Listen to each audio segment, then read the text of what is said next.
आदाब नाज़रीन, मैं सनम एजाज। रात के बज चुके हैं 9:30। प्रोग्राम देख रहे हैं अब तक में हम दुनिया जहां की बड़ी बड़ी खबरों से आपको रोशनास कराते हुए सबसे पहले दुनिया के सबसे बड़े अलमिया से ही आपको बाखबर करेंगे। दुनिया का वो अलमिया जिसने दुनिया को एक नई आलमी जंग के दहाने पे ला खड़ा कर दिया है। इसराइल और फ़लस्तीन की लड़ाई का मार्का भी है। इसराइल और फ़लस्तीन की वो लड़ाई जो पिछले 70 सालों के दौरान देखने को मिली, और इसी लड़ाई ने दुनिया को दो हिस्सों में बांटा हुआ है। अगरचे दुनिया में यूरोप और दूसरे ममालिक इसराइल की खुली हमायत में निकल कर आ चुके हैं, तहाँ दुनिया के मुसलमान आज भी तज़ब्ज़ुब का शिकार हैं और कोई इधर की तो कोई उधर की हाँकते हुए सही बयान या असल हक़ाइक़ दुनिया को नहीं बता रहा है। तहाँ दुनिया में बहुत से ऐसे ममालिक हैं जहाँ मुस्लिम ममालिक हैं, जहाँ इसराइल की इस तरह की कार्रवाइयाँ के ख़िलाफ़ काम करते हुए या उनके ख़िलाफ़ आवाज़ उठा रहे हैं। इसराइल फ़लस्तीन के बच्चों का कातिल भी माना जाता है, और मुस्लिम दुनिया में इसराइल को न सिर्फ मुस्लिम बच्चों को अगवा करने बल्कि मुस्लिम आबादियों पर तशद्दुद और गोलाबारी करने का ज़िम्मेदार भी इसराइल को ठहराया जाता है। और पिछले दिनों या 2 दिन पहले जो दुनिया में एक नई सूरत देखी, जब फ़लस्तीन के लड़ाकों ने इसराइल के न सिर्फ दांत खट्टे कर दिए बल्कि दुनिया का वो ख़तरनाक हमला कर दिया जिसने इसराइल को छठी का दूध याद दिलाते हुए न सिर्फ मोसाद की टांगें हिला दी बल्कि नेतन्याहू को भी बड़ा सबक सिखाई दिया। इसराइल और फ़लस्तीन की इस ताज़ा लड़ाई में 1000 से ज़ायद अफराद के मारे जाने की खबर है, और इसराइल ने खुद इस बात की तस्दीक भी की है कि उसके 700 से ज़ायद लोग और फौजी मारे जा चुके हैं। तमाम फ़लस्तीनी हुकाम की तरफ से ये खबर है कि उनके 413 अफराद इस लड़ाई में इसराइल की बमबारी में शहादत पा चुके हैं। इसराइल और फ़लस्तीन की लड़ाई में खून सड़कों पे है, लाशें सड़कों पे साफ दिख रही हैं, और बताया जाता है कि ये लड़ाई जो अब आगे दुनिया तक शायद फैलती हुई नज़र आ रही है, क्योंकि एक तरफ से ईरान, सऊदी अरब और दूसरी तरफ से कई और ममालिक में तज़ब्ज़ुब भी है और खुला ऐलान भी, खुली बगावत भी, खुली हिमायत भी।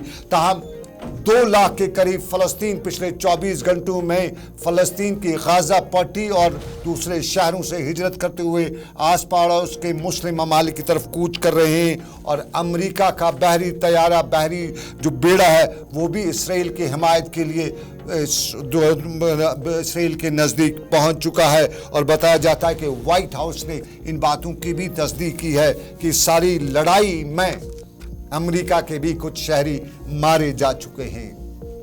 फ़लस्तीन और सारी इसराइल की लड़ाई में दुनिया के मुस्लिम ममालिक का जो तज़ब्ज़ुब है वो बराबर जारी है, और अक्सर मुस्लिम लीडर इधर की और उधर की यानी न्यूट्रल रहने की बात करते हुए सही वाक़ात, सही बयान तो पेश नहीं करते हैं, लेकिन दुनिया के अक्सर मुस्लिम लीडरान, ख़ास तौर पे मुस्लिम लीडरान इसराइल के इन वाक़ात की सही तौर पे मज़म्मत भी कर रहे हैं। और जम्मू कश्मीर की अक्सर आबादी के लगभग सारी आबादी फ़लस्तीन के लोगों के साथ जो अब तक 70 सालों में जुल्म हुआ है उसके ख़िलाफ़ बाज़ाब्ता तौर पे सरापा एहतजाज भी रहे हैं। और महबूबा मुफ्ती ने श्रीनगर में आज एक तकरीब के हाशिए पर मीडिया से बात करते हुए बताया कि दुनिया में जब कोई इसराइली मारा जाता है तो दुनिया अचानक निकल पड़ती है और बताती है कि इसमें जी ये जो सारा मामला, ये खूनरेज़ी है तब होती है जब कोई इसराइली मारा जाता है, लेकिन जब इसराइल फ़लस्तीन के निहत्ते बच्चों को मारता है, आबादियों को निशाना बनाता है, तो क्या तब दुनिया का ज़मीर नहीं जागता है? महबूबा मुफ्ती ने श्रीनगर में बताया, और श्रीनगर गए महबूबा मुफ्ती किसी बयान के साथ दुनिया के बहुत से ममालिक से लीडरान का इस तरह का बयान आने शुरू हो चुके हैं। ज़रा सुनिएगा महबूबा मुफ्ती ने श्रीनगर में क्या बताया, और उसके बाद हम अगली खबरों पर आपको लिए चलेंगे।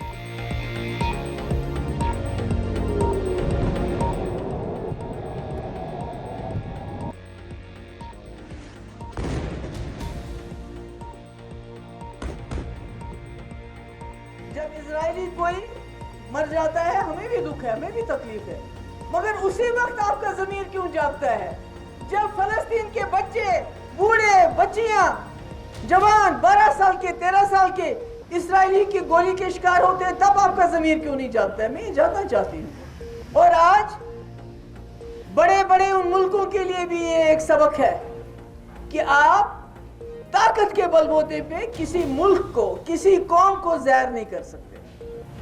इसलिए ये सबक मुझे लगता है यहाँ जो कई जमातें ऐसी हैं जो इजराइल को रोल मॉडल मानती हैं, जिन्होंने जम्मू कश्मीर में इजराइल की पॉलिसी अपनाई हुई है, जो दिन रात यहाँ छापे डालते हैं यहाँ के लोगों पे, कभी NIA, कभी ED, कभी SUI, SIU, कभी SIA, कभी CBI, दिन रात ही छापे डाले जाते हैं, लोगों को तंग किया जाता है।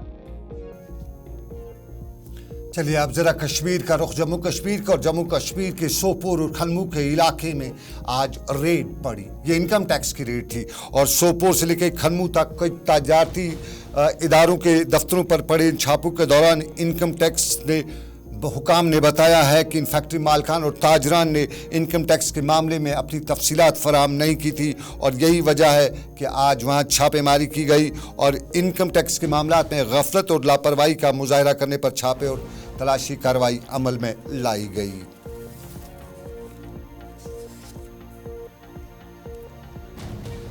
और नाज़रीन, अब उस खबर से आपको बाखबर करें जिसके हवाले से जम्मू कश्मीर के अपोजिशन जमातों ने आलपा अपोजिशन पार्टीज़ की मीटिंग भी बुलाई थी। आवाम गली नुक्कड़ पे ये बात पूछती रहती है और इंतज़ार भी करती है, और कुछ लोग कहते हैं कि अभी नहीं तो फिर होगा, और कुछ कहते हैं कि अभी नहीं तो कभी। ये इंतखाबात की बात है, और इंतखाबात की बात आज दिल्ली में थी।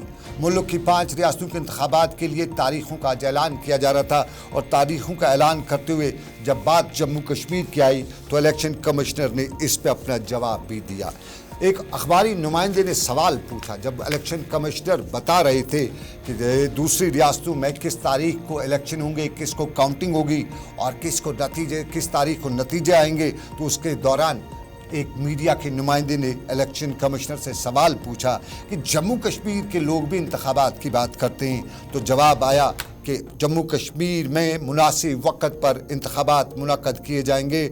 और उन्होंने ये भी बताया कि असम्बली इंतखाबात से पहले सिक्योरिटी और दूसरी इंतखाबी सरगर्मी और दूसरे इंतखाबात को भी इलेक्शन कमीशन को देखना होगा। Chief election commissioner Rajiv Kumar ने क्या बताया, सुनिएगा।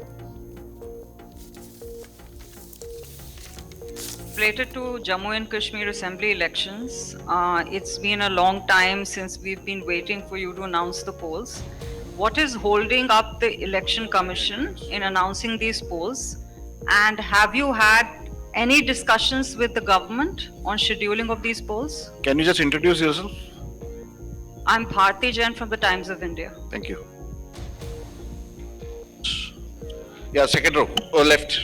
That's the last. That's the last one. Yeah. Sir, मैं अरविंद हूँ दैनिक जागरण से। मेरा सवाल है फ्रीबीज से जुड़ा हुआ है कि जिस हिसाब Related to Jammu and Kashmir Assembly elections, इनके बारे में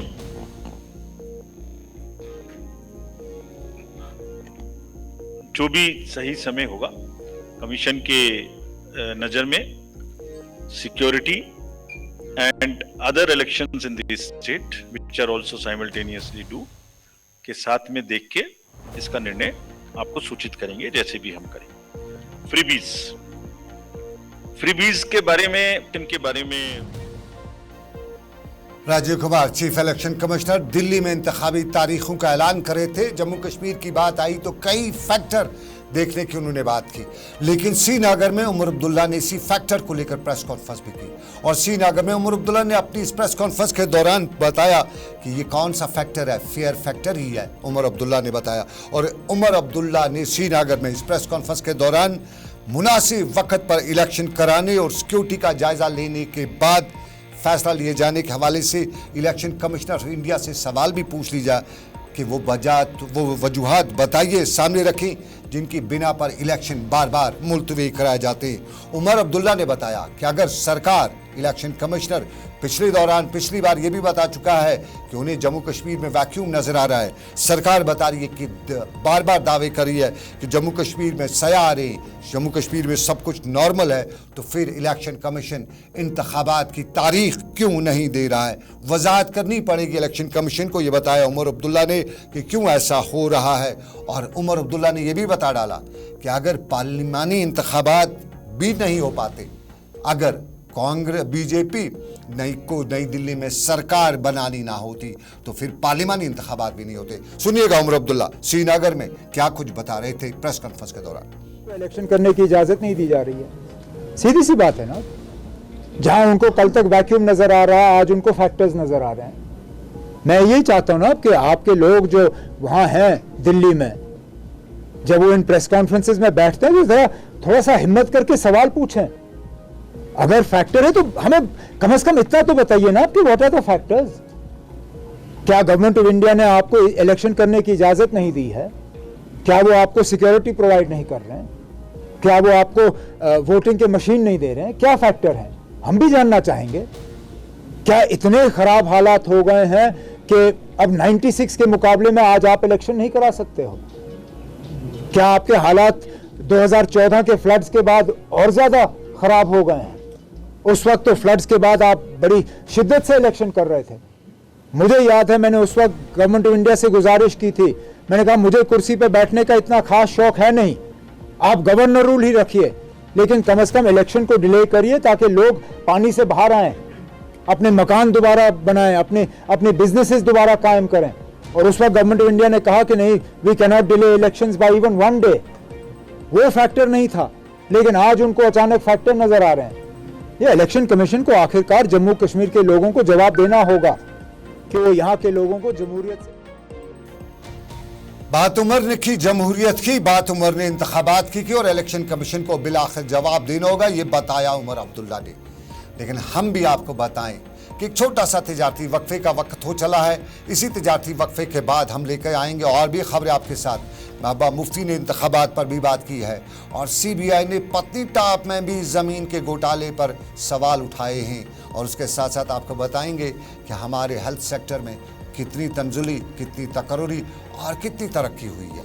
ये सब कुछ रहेगा हमारे अब तक के प्रोग्राम में, लेकिन इस छोटे से तिजारती वक्फे के बाद।